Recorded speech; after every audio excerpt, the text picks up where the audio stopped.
Hey, what is up guys? This is Nishi from MST.TV here, back with another Market Watch episode. So today we're taking a look at some surprising trends on the secondary market. There's a lot going on right now between people figuring out what to play after the ban list, and then the release of the tins and the upcoming release of Doom of Dimensions. But I don't know, it sort of felt like we were going to have to wait until after YCS Anaheim before we really saw anything sort of crazy. However, it seems that people are really trying out a lot of different things, experimenting and guessing what's going to be good through to the end of 2025, resulting in a ton of different buyouts and price spikes for us to talk about. Let's get started. Kicking things off, we'll take a look at 7th Tachyon. So this is a card that was one of the most hyped cards leading up to its release earlier this year. You reveal a number monster between 101 and 107 in your extra deck, and then you search for a monster with a level that matches the rank and then has either the same type or attribute as the revealed monster. So initially this card was really hyped up in Ryzeal. You could search for Ice or X Ryzeal, but you also played tech choices to be able to search for Artifact Lancia in the Malice matchup. However, 7th Tachyon actually kind of fell off eventually. Mitsurugi Ryzeal was a very popular variant, which wasn't in the OCG because Mitsurugi didn't exist yet. They just played one copy of 7th Tachyon so that you could search for it with the rank 8 Dracluxion. Beyond that, however, the card didn't see nearly as much play here in the TCG as it did in the OCG. After that, of course, Ryzeal did get hit, so 7th Tachyon really fell in popularity, bottoming out at around the $15 price point. However, recently the card has seen a huge surge in demand. It seems that players are using it as a flex searcher, since you can still grab level 4 monsters, but you can also play some of the chaos numbers and search for level 5 monsters as well, making this a really strong, flexible option in certain K9 variants. Of course, 7th Tachyon has just the one printing from Maze of the Master, which came out earlier this year. As a result of this sudden increase in demand, we've seen the card jump up to around the $30 mark. Of course, this isn't as high as the card was at its peak, but it's definitely possible that the card could climb back up to the $40 or $50 mark if it sees a lot of competitive play at the next couple of YCS events.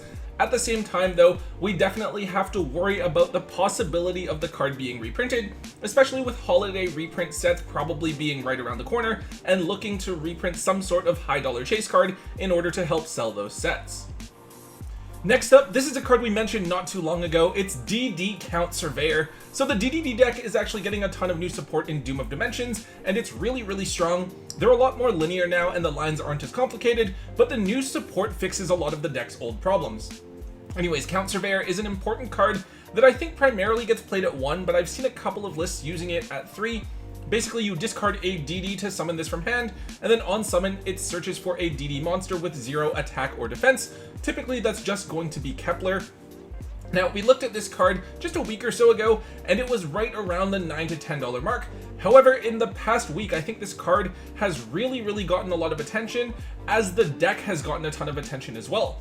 Team Samurai X1 posted a couple of videos showcasing the deck, and Pack showed off some combos as well. I'm sure there were other YouTubers that talked about how amazing the new support actually is, and naturally that has encouraged people to pick up the cards as they wait for the new support. With that, Count Surveyor is the newest card being a short print out of Monster Mayhem, and as a result, Count Surveyor has doubled in price over the course of the last week or so, now moving at around $17 to $18 per copy. I don't actually know if DDD is really going to be as strong as people think. I think at the very least it's going to be a really good tier 1.5 deck, maybe not as strong as something like Pure Mitsurugi or Yummy or Draco Tail. If the deck does manage to make a splash at YCS Anaheim, definitely expect this brand new card to continue to climb in price even higher. Up next, let's take a look at Zodiac Thoroughblade. So it's been a while since the Zodiac cards were really relevant at all. Other than Zoo format, I think they were just okay for a bit with the Tri-Brigade cards and Zeus, but I don't think they were really anything that special or anywhere close to being the best deck of that format. However, the most recent ban list saw a couple of big changes, with Drident being unbanned and Barrage moving to 3. As a result, a ton of players are thinking that Zodiac could be relevant this upcoming format. Early on, I've seen some people talking about it with Tri-Brigade, since they are also Beast Warriors and they have some new support coming, and then others trying it with different Ryzeal variants, basically using Barrage to help get level 4 monsters onto the board. Now, Thoroughblade is probably the best of the Zodiac main deck monsters to generically just bring out of the deck with Barrage. It has 1600 attack points, so if you make a Zodiac Xyz with it, that's the biggest stats that will transfer over. Also, if you happen to summon it while you have another Zodiac card in hand, you can discard that card to draw a card as well. So it's very situational, but it's free value when it does come up, and it's more value than something like a Ratpier, Ram, or Whiptail is going to be able to provide. Thoroughblade has just 2 printings. It was originally in Raging Tempest, and then it got a reprint in the 2017 tins. Both printings were ultras. Now before, this card was just $1 or $2, but with all of the attention that Zodiac has gotten over the last couple of weeks, we've seen Thoroughblade jump up to around the $7 mark per copy. Now, I don't know why, I don't have a reason to think this, but I really do think that Zodiac is going to be getting some sort of support in an upcoming core set. This is just like an instinct thing for me, so I think that Thoroughblade has the potential to go higher price-wise if it doesn't get reprinted. That said, however, I don't think that Zodiac as currently constructed is going to be meta relevant, and even as an engine, it's not really that great. So if you do want to be on the safer side, it might be better to move your copies of Thoroughblade while they are seeing a little bit of hype. Alright, now this one I was really surprised to see. It's Albion the Sanctifier Dragon. Now this card is probably one of the more disliked cards in the game. This card can't be targeted, and it lets you summon 2 monsters from your graveyard, 1 to each player's side of the field. So basically, depending on the tech you want to use, people are using things like Gimmick Puppet Nightmare, Ido the Supreme Magical Force, or Spirit with Eyes of Blue, and summoning it to the opponent's board, and that basically restricts your opponent from playing the game at all, unless they have some very specific outs. Recently, there's actually been a couple of things that have contributed to Albion seeing some price movement. 1, Branded Fusion went from 1 to 2 on the most recent ban list, giving a buff to pure branded decks. 2, the branded engine has seen a decent amount of play in the Draco Tail strategy, giving them a powerful secondary engine. And 3rd, we have the branded structure deck coming out soon, and it's actually confirmed that Albion isn't going to be reprinted there, so players need to buy the single separately in order to have all of the cards related to the theme. That said, Albion has been going crazy price-wise. Now this was originally a secret rare in Cyberstorm Access, and then it got another secret rare printing in last year's tins. I remember when last year's tins came out, I pulled this card and it wasn't really all that much. They used to only be like $1 or $2. People were afraid that the card was going to get banned, so they stayed away from it. It didn't get banned and people bought it up to like the $10 mark each, but then the card didn't do anything and it fell back to about $4. Now, however, we have the original secret rares up at $20 to $25, while even the tin reprints are coming in at $15 per copy. I feel like Albion should receive a Starlight printing or something, since basically the rest of the deck is available in extremely high rarities, so this is probably something you're better off moving while there's so much hype surrounding it before it does get that reprint. Here's an interesting one. We have Memento Tecatelica Combined Creation. Now this is the boss monster for the Memento deck. I guess maybe the second boss monster if you count Creation King as the main boss. Now this is a card you typically want to send to the graveyard with the effect of the Creation King, since you can summon it from your hand or graveyard by returning 5 Memento monsters with different names from your graveyard back into the deck. Now this is a pretty strong tool for the deck to have access to. If you control no other monsters, it can attack all of your opponent's monsters, which is really crazy if you make it piercing with the effect of Bone Party, since you could potentially win the game on the spot. And then if your opponent activates a card or effect, you get to special summon a Memento monster from your hand or graveyard. So yeah, this is typically just a one-of, but it's very powerful and it's an important card for the deck to have access to. Now for some reason, this card only has 1 printing, its original printing that came out all the way back in Valiant Smashers. Like Creation King was in the Worlds Pack and the 2025 tins, but for whatever reason Combined Creation was completely omitted. On top of that, a lot of other Memento cards actually got rarity bumps in this year's tins as well. Now with Memento, they did lose 1 important card in Moon of the Closed Heaven on the most recent ban list, but I do think that they'd still probably want to play the Fiendsmith cards since the Memento deck doesn't have any sort of restrictions attached to them. Now with Combined Creation, the Ultras were at about $20 before, but they'd been falling in price over the last few months, hitting a low of about $10 per copy. However, over the last 10 days or so, the card has gone from $10 up to now between $25 and $30 per copy.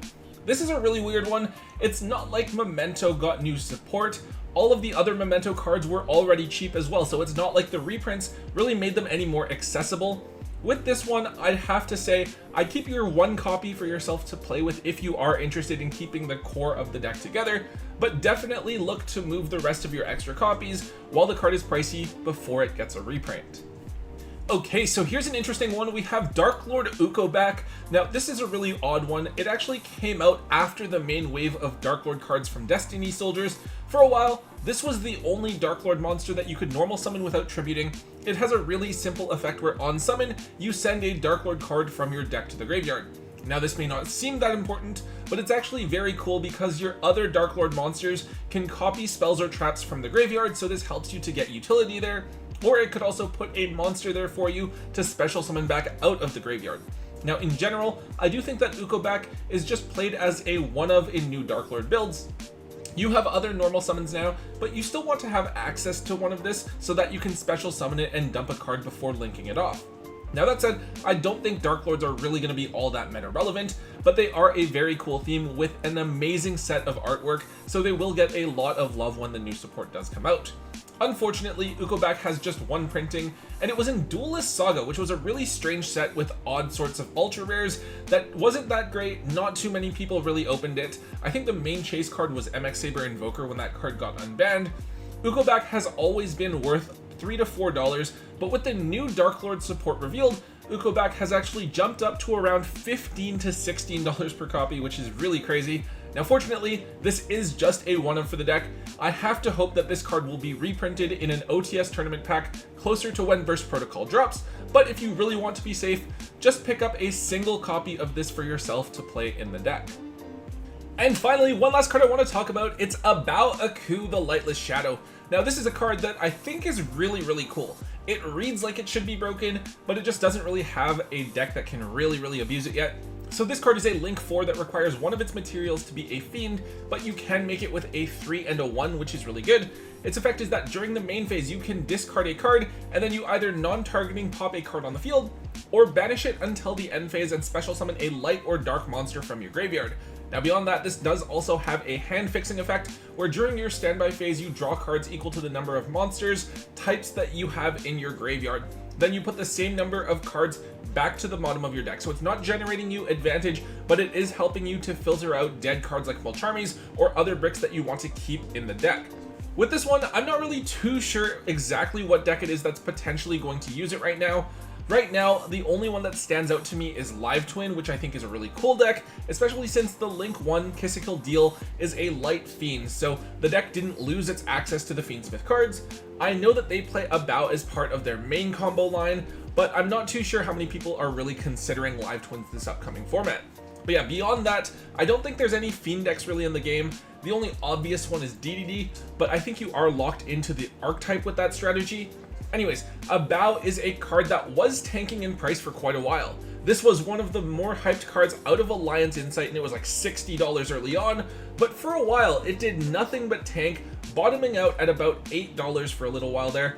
However, over the last couple of weeks, we've seen About actually jump up to around the $18 to $20 mark, so more than double from its bottom out of completely nowhere. If you guys know of any other reasons for this card to suddenly jump up in price once again, make sure that you let us all know down in the comments section.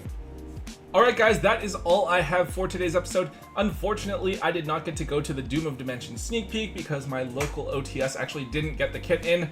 Apparently some other stores locally, they did get it, and it was North American print.